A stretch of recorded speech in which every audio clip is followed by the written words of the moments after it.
In at 10, grand reopening. How Freddy Fazbear's or any version of it keeps reopening is a mystery in and of itself, and probably deserves its own separate video, actually. But with everything that has gone down at not only the first location, but seemingly every location after that, there has to be someone who is trying to shut it down, right? Like the one person at the start of the episode that everyone thinks is just a crank, but then close to the end we realize that they were right all along. I feel like that's kind of inevitable. Like seriously, we need to listen to the geezer with the sign. Okay, at least 9 kids have once again gone missing in the newest Fazbear location, the Freddy Fazbear Mega Pizzaplex, which resulted in multiple complaints, but as we see in the opening cutscene where Freddy glitches out, still has a full house. I don't know what's going on with these parents, but someone needs to actually do something, and the fact that these people are just like sitting on their asses and funding this horrific act, or the horrific acts at Fazbear Entertainment is shocking. Like I guess this Earth, whichever one it is,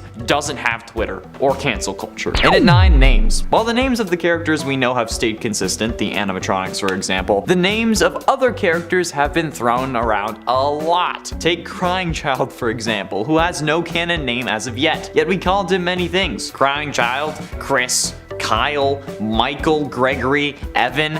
None of them, aside from Crying Child, have actually stuck. Well, currently anyway. We're still waiting on the whole Gregory thing to be confirmed or denied. And as for the whole like Evan name thing, they still haven't found the N in any solid fashion. So you're just jumping the shark there. Like it could be EVA and then literally any other letter in the alphabet if you want to go down that route. You can't find the last letter in a different way to all the rest and then consider it the full name. That's just reaching. Like if I went to court and said, yes, your honor, we found this bloody knife, hacksaw, and bone chipping that matched the victim at the crime scene, and we also found the defendant's DNA in an alleyway across town. Clearly they're guilty. I'd get fired and perhaps incarcerated for impersonating a lawyer even if I was certified, because that's just how bad that argument is. And Mrs. Afton doesn't even have a name, let alone a backstory. So yeah. And at 8, story. Now this is a bit of a weak one, I'll admit, but honestly at times so is the FNAF story. Like there have been multiple instances where no matter our divisions in the community, we've all come together and said, really Scott? Like when we all thought Dream Theory was possible, or when we found out William was coming back yet again in Security Breach, or even just most of Security Breach when we didn't see the 2 antagonists basically the whole game. In essence, you can actually only see Vanny 1 time instead of like the 4 times that it's possible to see her. Like if you're fast enough in the Lost and Found, you won't even be near her, and the only time you'll really see her at that point is during her introduction. Like I get it's a big pizzaplex, but come on, really Scott? And Steel Wool. Not to mention the various points that conflict with themselves, but that's for another number. This series is just a whole load of confusing, and I think that it's something we can all agree on. And at 7, canon. Now this isn't really something that's inconsistent with the games, but rather the fans. That's right, I'm calling you out. Because personally,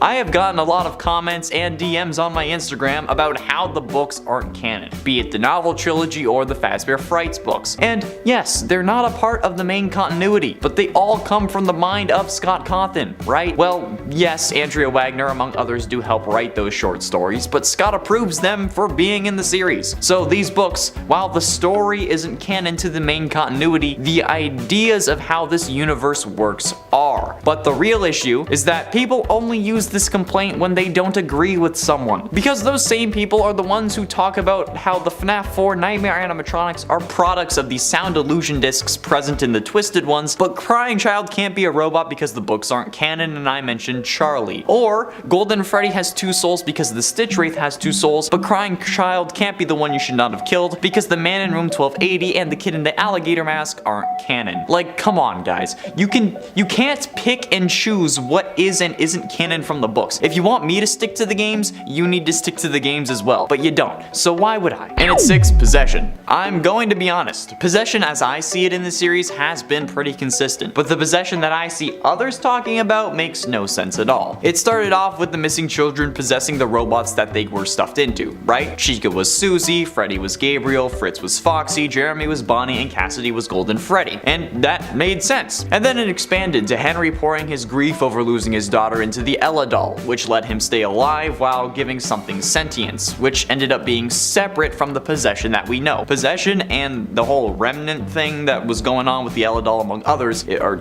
two entirely different things. But now, people are going on about how Golden Freddy has two souls, and how people are possessing multiple objects and even sometimes objects and a person at the same time. That's absolutely absurd. Like, I've explained multiple times how there cannot be two souls possessing Golden Freddy, especially one of them being Crying Child, but I'll do it one more time for good measure. I'm sure this is not going to be the last time. Crying Child dies in the hospital in 1983, as we know from the flatline at the end of FNAF 4. We also know that the Springlock suits and the Funtime animatronics were built around the same time thanks to FNAF AR's Faz Facts. But we don't know when the original 5 animatronics from FNAF 1 were made. At least I couldn't find it in my research. I might find it later. They could have made Golden Freddy in 1984 or even early 1985 before the kids went missing. So on that front, it's possible that Golden Freddy didn't even exist at the time Crying Child died. Secondly, every instance of possession that we have seen has had the one doing the possessing near the thing that they possess, especially in the games. And keep in mind that I'm talking specifically about possession. So how could Crying Child possess Golden Freddy if he was at the hospital? Halfway through into number 5, timeline. The timeline is one of the worst inconsistencies for any FNAF fan or theorist alike, and it's something that I've tackled only once and I was blatantly incorrect about since Security Breach. Once Security Breach came out, it kind of destroyed that, since it all relied on the FNAF AR emails taking place when they actually were dated for, and assuming that Security Breach was around the same time. However, my placement for Security Breach specifically was definitely wrong, although my placement for AR, depending on the situation, could be pretty damn good, although that's a story for another day. I'll be attempting another timeline in tomorrow's video, so stay tuned for that. However, the main issue with the timeline for everyone is the amount of contradicting information, and this is the reason it's changing all the time and it's so inconsistent, because any timeline you make, you will have to disregard something from the series. It's inevitable.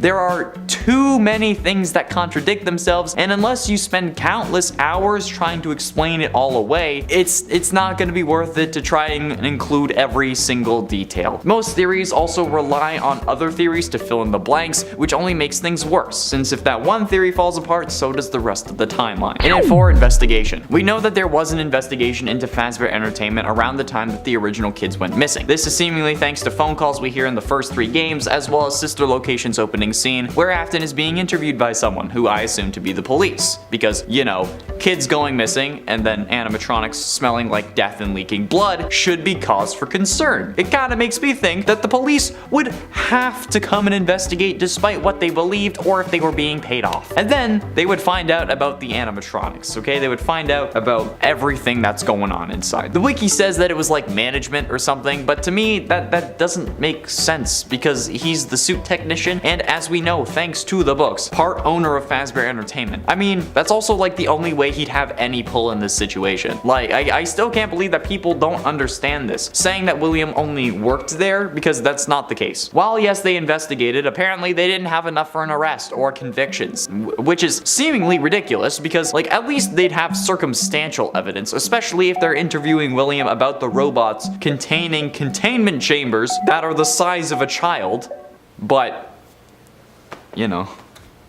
It's FNAF. Getting close to the end, in number 3, FNAF 4. FNAF 4 continues to be one of the biggest points of contention for all fans of the series, and I say that every time. And it's seemingly divided into 4 groups, or rather, 4 groups of 2. Those who know the game takes place in 1983, and those who think the game takes place in 1987. Yes, those still exist. I've been seeing it in the comments, unless those are all trolls. As well as the group who believes this game is a dream, and those who think that the game takes place in the FNAF real life. And these debates don't really help anyone else figure out anything more about this series, and I don't know why we're really debating it. Like, yeah, certain big FNAF community members end up saying one thing and then a load of people end up agreeing with them, but when more evidence comes to light, we need to learn to understand that and change our opinions. With FNAF 4, for example, Daco, I believe it was, said that thanks to the cameras from Sister Location that the game took place in real life, and now a load of people believe that. But after Ultimate Custom Night, we learned that the animatronics never had a physical form, and the sound illusion discs have never even been mentioned in the games. So assuming that these animatronics were made from the sound is jumping the shark a bit. since these are also the people who get mad when you use the books as evidence. Especially with Ultimate Custom Night seemingly being a dream and not really real.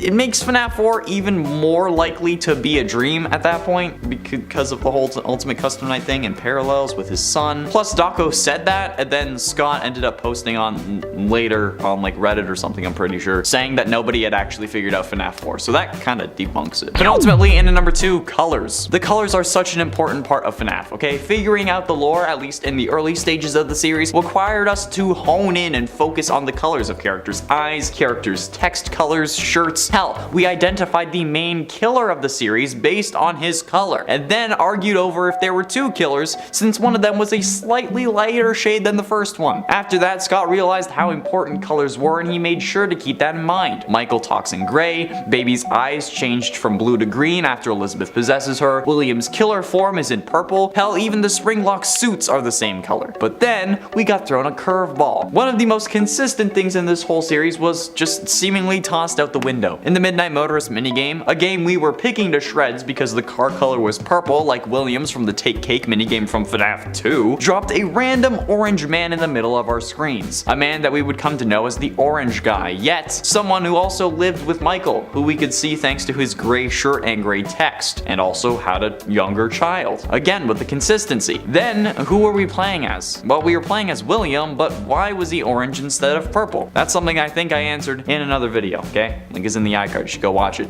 if I can remember to put it in the iCard, because I say that a lot and then I forget which videos I actually have to do that for. And finally, in number 1, Springtrap. William Afton is a tricky fiend. He somehow, no matter what, seems to get away with whatever scheme he's cracked up because he's just that lucky or just that kind of person. Or maybe he has the Infinity Gauntlet, I don't know. But if he does, it would explain a lot, since in every game after the introduction of Springtrap where we see William, he has a new design. And it's not a design that could easily be explained away by the suit decaying or being torn. No, Springtrap to Scraptrap, his head seemingly doubled in size. And then Scraptrap to Burntrap, it seemingly went back to normal. Like, this whole time, however, it remained William Afton as proven in Ultimate Custom Night. So like, what the hell is the deal here, Scott? How did this happen? My best explanation was artistic license. Like, Scott just ran with the idea that he thought he would make Springtrap scarier, since a load of people were upset with the original jump scare and he didn't want that repeating itself, but in the process he confused the hell out of us. So in Security Breach, he went back to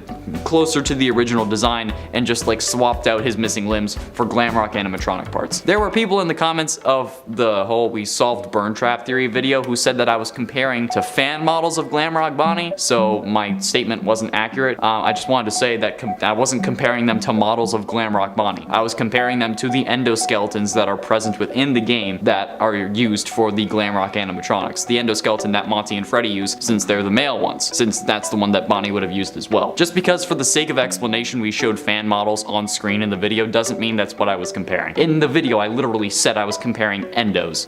So yeah, my point still stands on that. And 10, novels. The novels, while not being a retcon for the game series, were a retcon for the entirety of FNAF in a sense. They were allowing Scott to describe previous events in a new way, which is by its very definition a retcon. Quote, a piece of new information that imposes a different interpretation on previously described events, typically used to facilitate a dramatic plot shift or account for a new inconsistency. These stories provided new information that allowed things to play out differently in the series, and this is what we see the novels do.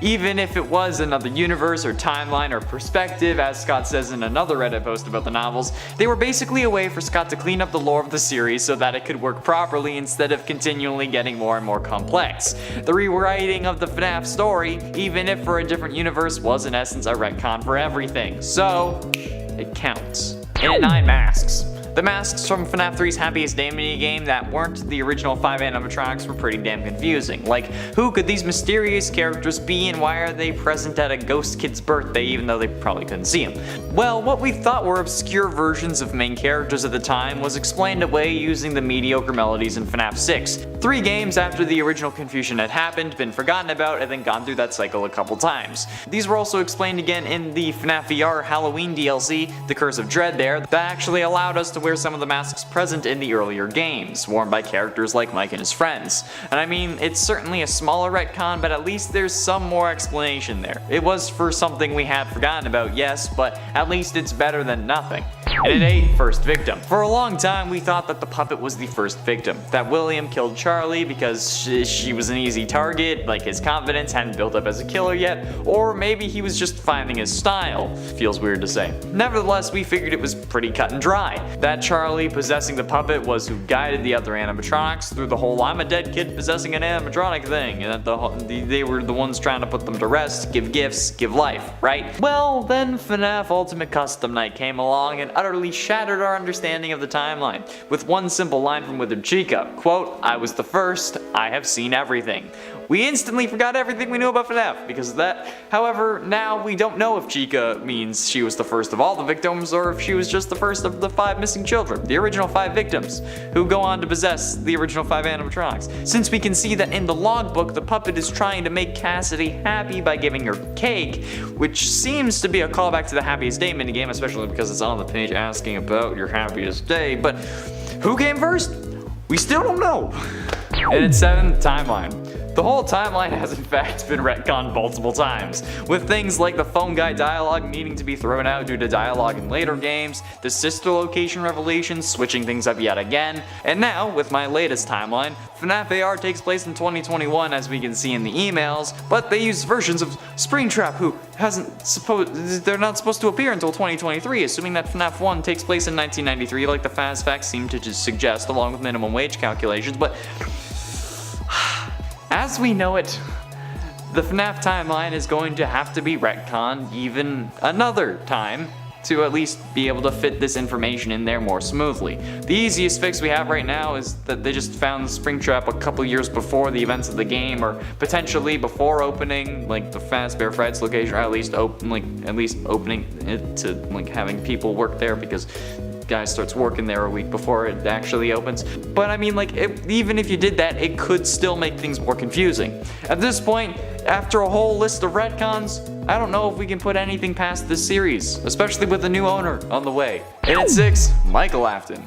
Michael Afton is one of the most frustrating topics in this series, because the fans are typically split into 2 separate groups. Those who believe that the older brother is Michael, and those who think that crying child is Michael. And then there's me, who thinks that both are correct. However, the Michael Afton identity may have even been retconned without us knowing it, since we still aren't 100% sure about Michael Afton's identity. If he was originally the older brother, the reveal that Mike knew what Nightmare looked like in addition to all the other info that points to the crying child would have been a retcon, until the Fazbear Frights book series came out revealing that the older brother in the story chews gum, and then so does Michael Afton. Yet if the identity of Michael Afton is the crying child, that could also be a retcon, because after all, there is more evidence pointing to the crying child being Michael than the older brother, yet they both do have some evidence. I still think it's both, and until Scott says otherwise, my mind isn't gonna change. Halfway through into number 5, Staying Alive. A load of people seem to think that William Afton died in FNAF 3, or did think that at least before Fazbear Frights and Bunny Call released. However, within the story, The Man in Room 1280, we get an explanation that completely changed the way some people looked at the games, not including yours truly though. I was calling it from the start. Springtrap was never dead. That revelation being that William Afton was being kept alive by the spirit of another one of his victims, bringing the initial kill count up to 7. With this kid, going by Andrew in the book, wearing an alligator mask like we see in the Happiest Day minigame, this kid was keeping William alive through every fire, through every incident, and through being taken off life support so that he could keep suffering in our world for his crimes. This is also the book's representation of the one you should not have killed. However, to those who thought that William had died in FNAF 3, this was certainly an interesting breakthrough. There are still some people who think that William died. As I could tell from the comments, there was someone who was actually like telling me that I was extremely wrong and that I should do more research. But then when I said that I read the book, they're like, oh well, I'm getting my information from the games, but whatever. I'm like, bro. This story though still proves otherwise. He was being kept alive, alright? He should have been dead, but he wasn't. This also proves that the one you should not have killed is a guy, and not Cassidy, just because Andrew is a dude in the book, just saying. And at 4, Purple Guy. Originally, we had figured out who the purple guy was, and I do believe that the original intention was to make Phone Guy the purple guy. Everything we saw until the reveal of his name was indicating such. The phone-like object in his hand, the night 3 or 4 phone call of "I'm going to hide in a back room," and then the creation of Springtrap happens in that back room. However, if the series was indeed meant to end with the 3rd game, I really think that Phone Guy being purple guy was the intention. After all, Scott said that he made one true retcon in the series, but wasn't going to reveal where it was. And honestly, if it was going to be anything else, we would be able to tell. So it had to be something that we wouldn't miss, and that we didn't know about. And since we never got confirmation on the Phone Guy is purple guy scenario, this could have been Scott's original intention, since Afton's name wasn't revealed until Sister Location after the book had already come out, and Scott could judge the popularity of those characters so he could start introducing them into the games, like he did with William, and then like he did with Henry, who we see in the game after William's name reveal. Note the edit on this post about retcons as well. Quote, "Edit, to be clear, the one retcon mentioned was integrated pretty seamlessly and most people didn't notice. If it had caused problems or confusion, then I would have addressed it here." End quote. Getting close to the end in at number 3, Dream Theory. Dream Theory. Was it originally intended? Do you personally believe that Dream Theory either was or still is the truth? I think so. I believe that Scott had originally intended these things to all be a dream like we see in FNAF 4, but then changed his mind. This explains the new direction the games are going with that focus on more real life events in the real world and the fallout of the Fazbear name being ruined with Scott's games. I believe that this is the 2nd retcon Scott truly made, but we'll never mention. Remember, that Reddit post at the top of the video was made in 2017, before FNAF VR had come out, so this is certainly a possibility. Anything taking place after this post could be used as another retcon, and that post would still have been true at the time. Hell, FNAF 6 came out in December of 2017, so anything after and including Pizzeria Simulator can contain another true retcon that Scott could consider a retcon. And that could have been the Dream Theory idea that he abandoned after gauging public reaction thanks to Matt Pett's video on the topic. I'm sure a load of you are with me. The majority of you, however, did answer yes to the "Do you believe Dream Theory" poll on the top 10 craziest FNAF fan theories video premiere that we ended after the premiere. So if you want to come in and you want to be able to get a chance to see those exclusive polls, make sure you're popping in before the premiere video actually starts so you can see them, because I end it as the video starts. Penultimately, in at number 2, FNAF World. FNAF World was just retconned out of the story. Before you get mad at me for suggesting this, remember, FNAF World was at one point canon, and this is in fact the thing that introduced the FNAF multiverse, since if you linger on the starting screen long enough, or actually read the dialogue apparently from my experience, the screen changes and so does your mission. Instead of the original goal of the game, you end up trying to set up hints that we see in FNAF 3 to unlock the Happiest Day minigame. Coincidence? It's literally impossible. The FNAF 3 hints had to come from somewhere, and yet we never questioned them. This is what convinced me how this game was retconned out. The sheer existence of these hints makes FNAF World canon, and the link to FNAF 6 via the Old Man Consequences Easter egg is certainly something else to get into, but not in this video. Especially considering how FNAF World came out before Ultimate Custom Night. FNAF World is canon. Scott just doesn't want to talk about it. Finally, and at number 1, the box. Ah yes, the biggest issue in FNAF lore, the mysterious FNAF 4 locked box that said perhaps some things are best left forgotten for now, but it was never revealed and it was never forgotten. That "for now" turned out like my parents' "for now" split.